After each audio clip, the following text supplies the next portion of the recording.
തൃപ്തിയില്ല എന്നാണ്.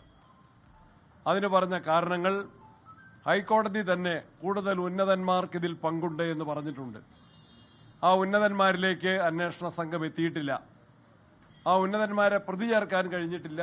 ആ ഉന്നതന്മാരെ ചോദ്യം ചെയ്യുന്നതിൽ പോലും അന്വേഷണ സംഘം മടിച്ചു നിൽക്കുകയാണ്, അറച്ചു നിൽക്കുകയാണ്. അന്വേഷണ സംഘത്തെ സർക്കാർ നിയന്ത്രിക്കുകയാണ്. സർക്കാരിന്റെ രാഷ്ട്രീയ താൽപര്യങ്ങൾ സംരക്ഷിക്കുന്നതിനു വേണ്ടി അന്വേഷണത്തെ, അതിന്റെ ഗതിവിഗതികളെ നിയന്ത്രിക്കുകയാണ്. അന്വേഷണം വളരെ മന്ദഗതിയിലാണ്. അത് കോടതി തന്നെ ചൂണ്ടിക്കാട്ടിയിരിക്കുന്നു. വളരെ ഗൗരവമേറിയ ഇത്തരത്തിലുള്ളൊരു കുറ്റം അന്വേഷിച്ച പ്രതികളെ മുഴുവൻ പേരെ പിടികൂടാനും അതുപോലെ തന്നെ നഷ്ടപ്പെട്ട സ്വർണം വീണ്ടെടുക്കാനും അന്വേഷണ സംഘത്തിന് കോടതി നിർദ്ദേശിച്ചിട്ട് മാസങ്ങൾ കിട്ടിയിട്ടും ഇതുവരെ പൂർത്തീകരിച്ചില്ല, അല്ലെങ്കിൽ മുന്നോട്ട് പോകുന്നില്ല എന്നുള്ളത് വളരെ ഗൗരവമുള്ള വിഷയമാണ്. ജനങ്ങൾ ഇതിനെ വലിയ ആശങ്കയോടെ തന്നെ കാണുന്നു.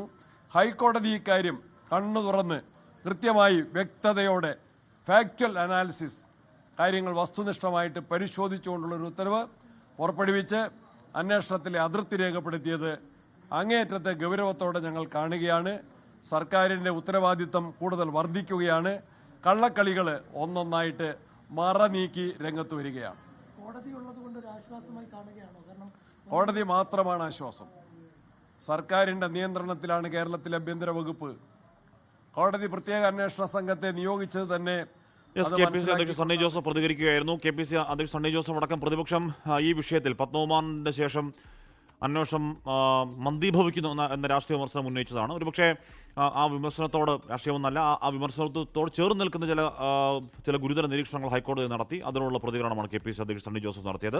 ലോകത്തെവിടെയായാലും ഏത് സമയത്തും 24 വാർത്തകളും ഓഗ്മെന്റഡ് റിയാലിറ്റി പാക്കേജുകളും എക്സ്പ്ലെയിനറുകളും വിശദമായി കാണാൻ ഞങ്ങളുടെ യൂട്യൂബ് ചാനൽ നിങ്ങൾക്ക് സബ്സ്ക്രൈബ് ചെയ്യാം.